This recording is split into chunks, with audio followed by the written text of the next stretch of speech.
Selamat malam pemirsa. Dalam satu pekan ini kita dihebohkan dengan kasus anak oknum pejabat pajak yang pamer kemewahan. Tapi bukan hanya untuk dirinya saja, bukan hanya pamer kemewahan, tapi juga dia menganiaya remaja yang masih berusia 17 tahun hingga sekarat. Dan sekarang kasusnya menjalar kemana-mana. Orang tuanya dicopot, bahkan sudah mengundurkan diri dari aparatur sipil negara. Bahkan harta kekayaannya dilucuti oleh warganet.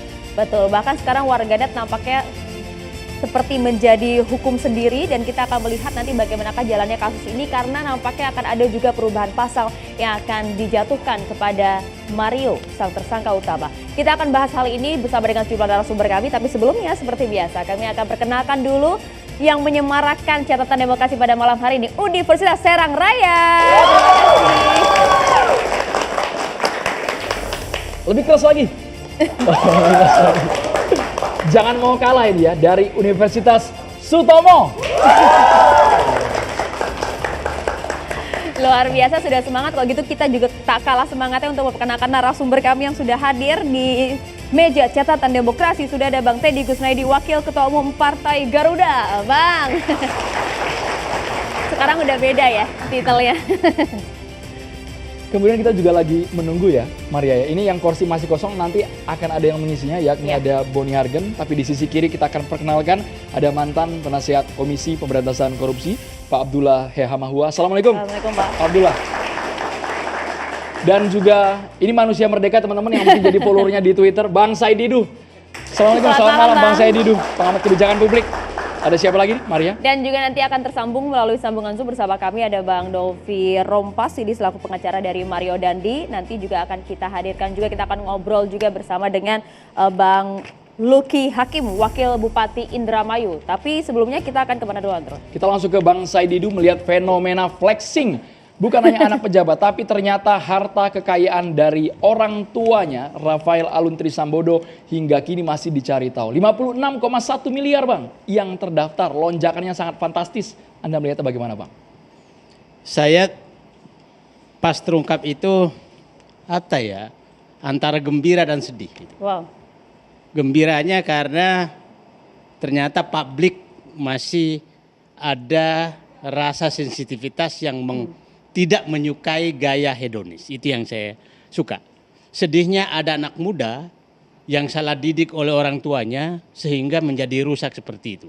Itu nih. Tapi saya begini. Saya ingin membahas sebenarnya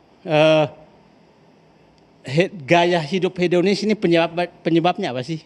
Kan kira-kira itu, dan bagaimana cara menghindari ke depan. Itu yang saya inginkan. Saya ini pejabat sampai pejabat tertinggi lah di birokrasi. Dan saya paham betul apa penyebab gaya hedonis itu. Saya ceritalah sedikit, saya pernah bayangkan jadi penyebab gaya hedonis adalah protokol. Saya bilang ini, protokol. Dan penikmat gaya hedonis adalah selalu berhindung aturan protokol. Padahal protokol itu dia minta sendiri yang ngatur kau begini, aku pura-pura nanti bilang aturan protokol. Anda bisa bayangkan, saya sekretaris Kementerian BUMN berarti membawai seorang dirut BUMN. Saat itu saya mau terbang ke Palembang. Nomor kursi saya itu nomor 1. Tahu-tahu ada dirut naik, itu bisa digeser oleh protokol, saya menjadi nomor 6. Coba bayangkan saking berkuasanya dirut BUMN karena protokol. Oke, mungkin dirutnya nggak tahu. Jadi saya di belakang duduk aja lihat dirutnya. Padahal pada saat itu saya mau ke BUMN itu. Nyampe saya ngasih sambutan, saya sudah digeser kursinya oleh dirut. Itu betapa kuasanya namanya protokol. Nah, saya ingin sekali menunjukkan bahwa kalau seorang pejabat yang sudah minta dilayani 1, maka istrinya bisa minta dilayani 3. Bobotnya. Anaknya minta dilayani 2. Jadi penyebab hedonis ini adalah bapaknya sebenarnya. Saya melihat begini, kalau saya ke bandara terlalu banyak protokol, ini pasti ada acara ibu-ibu BUMN nih. Kenapa banyak protokol? Justru ibu-ibunya. Ibu-ibunya yang lebih banyak. Nah itu yang. Nah, seorang pejabat, saya selalu menyatakan begini, pejabat yang sudah menikmati jabatan, maka dia sudah membuka pintu jalan sesat. Itu prinsip bagi seorang pejabat. Bagi saya seorang pejabat yang sudah pakai nyiung-nyiung nilainya depan saya adalah 0. Oke. Itu bagi saya 0. Waktu Pak Harto dulu Orde Baru yang boleh pakai nyiung-nyiung itu di suatu kota adalah pejabat tertinggi di kota itu dan ambulans. Nah, di Jakarta itu hanya Pak Harto dan wakil presiden. Sekarang hampir semua bupati datang dari daerah pun pakai nyiung-nyiung di Jakarta. Sehingga kita betul-betul hidup paling tersiksa itu di Jakarta. Nyiung-nyiungnya banyak kali. Nah, di daerah juga begitu. Jadi saya minta selalu menghindari ini adalah kurangi nyiung-nyiung, protokoler dikurangi. Nah, coba bayangkan kalau datang kita ke pengantin yang tokoh, itu puluhan kali kita mendengarkan selamat datang bapak ini dengan ibu. Orang yang kena penyakit gula itu keringatan nunggu itu foto bersama. Nah, itu semua membuat hedonis. Nah, ya Pak Kiai, ada nasihat orang tua saya begini dulu. Orang masuk neraka itu belum tentu karena nggak punya amal. Tapi karena amalnya sudah habis diambil oleh orang yang marah kepada dia. Anda pakai nyiung-nyiung itu, semua orang yang kau lewati itu marah. Bayangkan kalau rumah Anda di Tenggarang, mungkin 2 juta Anda orang lewati, maka amal Anda setahun habis hanya pakai nyiung. Tapi kan kasus Rafael ini kalau seandainya anaknya tidak berulang nggak akan ketahuan Bang. Itu semua ulah dari ketulah bapaknya ini Bang. Itulah saya bilang, saya bersyukur tadi bahwa ini terbuka. Dan mungkin sekarang ini semua lagi bersih-bersih semua nih, pejabat-pejabat. Tapi janganlah, jangan percaya mereka, jangan percaya mereka. Jadi saya bilang begini, nah yang penyakit juga itu penyakit menurun loh, namanya pejabat hedonis. Karena begini, seorang pejabat penikmat jabatan hanya mengangkat bawahan yang juga penikmat jabatan. Itu pasti. Dan pada saat pejabat penikmat jabatan itu naik menjadi pejabat itu, maka dia balas dendam. Aku kan puluhan tahun menjadi pelayan, maka layanilah aku sekarang. Itu regenerasi terjadi itu. Jadi kalau ada, saya minta Bu Sri Mulyani periksa semua, dibawa Dirjen Pajak itu. Dirjen Pajak itu, saya ketakutnya sudah terjadi berkembang biak tuh, bahwa yang bisa naik adalah orang-orang yang bisa bergaya hedonis. Itu, tapi apakah itu kemudian harus digeneralisasi Bang? Tidak. Saya menyatakan orang yang penikmat jabatan hanya akan mengangkat pejabat bawahannya menjadi kepercayaannya yang penikmat jabatan juga. Nggak mungkin orang yang tidak suka penikmat jabatan disuruh jabatan, kan dia harus melayani. Aku dan ibu mau berangkat, maka siap Pak, beres Pak. Nah, itu kan pada saat dia naik nanti orang ini yang beres-beres terus, maka dia juga minta anak buahnya beres. Abang waktu jadi pejabat begitu enggak? Saya nggak mungkin cerita kalau ini, Mas Teddy, enggak. Saya mau nanya aja. Enggak. Yang saya hindari adalah lewat VIP. Itu saya hindari karena saya tidak mau dosa saya diambil. Sampai istilahnya begini. Saya datang ke pengantin pun, dulu saya nggak pernah lewat VIP Pak. Kenapa? Itu nanti kita masuk neraka gara-gara kita lewat VIP karena ada pengantin. Istri saya sampai nanya, kenapa Pak? Udah, kita ini amalnya belum tentu banyak. Nanti habis gara-gara itu. Nah, dan saya bilang katakan, sekali Anda menikmati jabatan, maka Anda menjadi candu, dan Anda masuk jalan pintu sesat, dan Anda akan mempertahankan jabatan itu karena Anda akan takut kehilangan jabatan itu. Tapi kan itu posisi Bang. Kalau untuk Rafael Alun Trisambodo ini secara posisi Kabak Umum di Direktorat Jenderal Pajak di Kanwil itu wajar tidak punya harta sebanyak itu Bang? Wajar nggak Bang? Saya begini, di pajak itu ada 2 sebenarnya yang orang kaya. 1 yang merangkap konsultan pajak, 2 menjadi penghubung wajib pajak, pembayar pajak dengan pengatur pajak. Nah, Biro Umum ini kira-kira pengatur ini. Jadi saya minta Kementerian Keuangan tuh mengecek, karena Biro Umum itu kan ya mengatur semua, ya kemana-mana tuh, mengatur dirjen, mengatur pimpinan, mengatur apa. Nah siapa tahu ini jadi pengatur, kau ketemu si A, kau ketemu si B, kau ketemu si C. Karena mereka yang kaya kan sebenarnya mereka udah kaya, semua kaya. Yang kaya tidak normal itu adalah yang merangkap konsultan pajak, tanda kutip konsultan pajak tuh. Ya memberitahu akal-akalin dari sini apa segala gitu ya. Yang kedua adalah penghubung wajib pajak dengan pejabat pajak. Nah, Biro Umum ini kan tidak ada hak kewenangannya untuk memeriksa pajak. Ya kan, Pak? Kewenangan dia adalah mengatur rumah tangga. Sepertinya ada rumah tangga yang sedang diatur. Seandainya saya di sana, maka rumah tangga itu aku periksa semua. Karena yang mengatur rumah tangga yang sudah tidak normal. Aku akan periksa semua. Iya. Yang rumah tangga, tempat pengatur rumah tangga ini tidak normal gitu.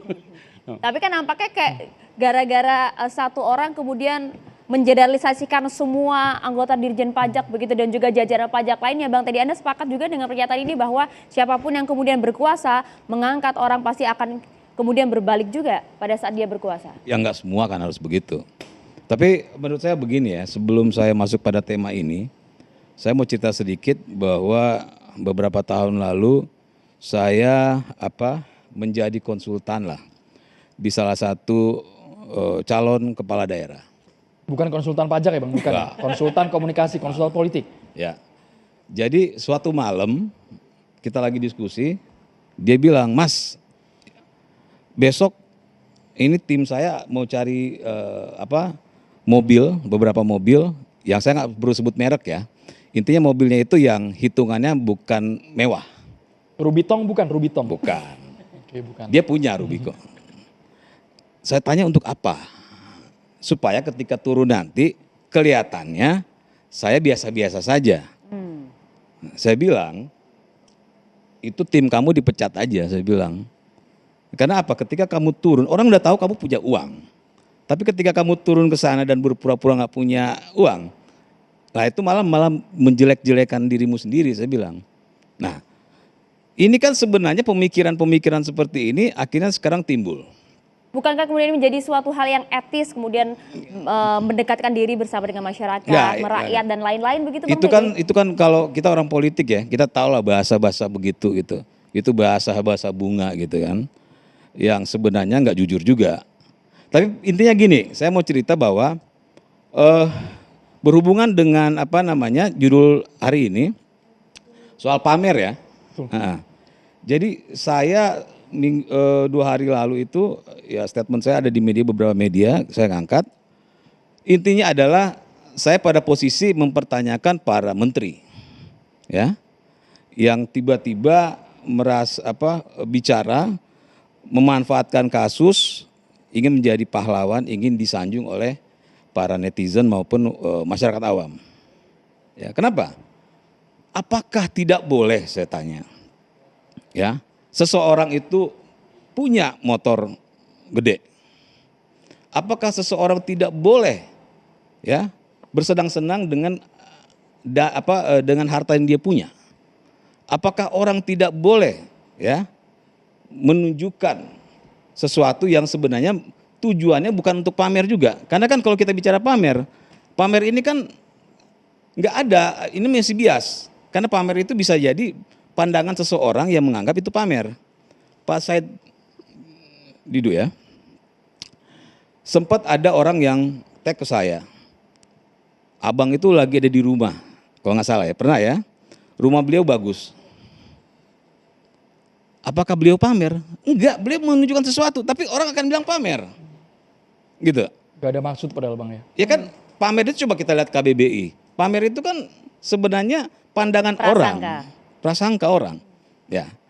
Atau saya dengan Pak Abdul Somad, saya bertentangan dengan beliau pemikirannya. Tapi ketika beliau naik moge gede, orang protes, saya bilang apa urusan Anda, gitu. Dia punya hak untuk melakukan itu. Nah, kalau kita kembali lagi ke kasus yang si David ya, David itu ketika dia mengendarai yang motor Mario Dandi yang pelaku kan. Oh sorry, Mario ya, Mario Dandi. Ada nggak yang tahu bahwa dia anak orang pajak? Nggak ada kan? Ya, nggak ada. Tapi ketika kasus itu ada, orang tahu, netizen tahu, tiba-tiba mereka mempertanyakan hartanya si siapa? Bapaknya. Seharusnya saya bilang sebagai menteri, sebagai tokoh, sebagai pejabat, itu harusnya mengatakan bahwa hey, kalian jangan sampai memvonis seseorang sebelum ada keputusan sebelum ada putusan hukum. Ya. Tapi yang terjadi sekarang adalah mengamini seolah-olah netizen itu adalah vonis hukum. Netizen. Ya. Apa yang dilakukan oleh para menteri sekarang ini saya lihat adalah mengamini supaya apa? Supaya, dan bahayanya saya bilang ya. Bahayanya adalah tadinya kan orang berprasangka. Ketika diaminkan oleh para pejabat, akhirnya timbul sekarang ini. Orang mengatakan, oke, tadi saya berprasangka, tapi sudah diaminkan oleh menteri ini.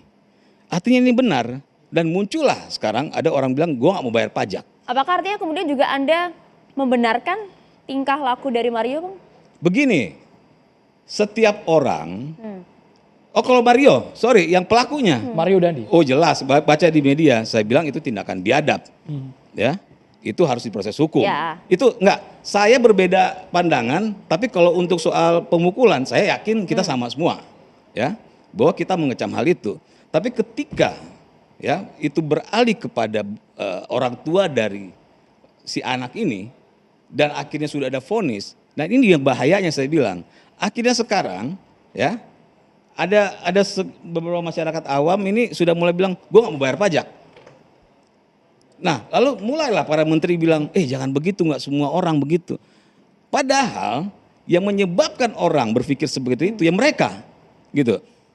Jadi nyalain netizen nih, Bang? Enggak, coba dicek, saya bilang saya tidak menyalahkan netizen, ya. Saya menyalahkan para pejabat itu yang mengamini pemikiran netizen, ya. Prasangka itu akhirnya diaminkan sehingga netizen menganggap, wah ini benar. Prasangka mereka benar. Nah, ketika mereka sudah bereaksi untuk tidak membayar pajak, tiba-tiba mau jadi pahlawan lagi, enggak semuanya gitu. Tapi kan memang ada Padahal, surat edaran, ya, Bang Teddy, ada surat edaran bahwa sebenarnya penyelenggara negara PNS itu tidak boleh menunjukkan hidup mewah dan harus memiliki rasa Makanya. empati kepada masyarakat. Makanya. Sesaat Itu tadi, lagi Bang. ditanggapi Bang Teddy. Kita harus jeda dulu hanya di catatan demokrasi. Kita sudah melibatkan yang ada Wakil Bupati Indramayu, Maria, ya. Nanti kita akan ngobrol-ngobrol juga dengan Bang Luki, tapi usai jeda sesaat lagi, pemirsa.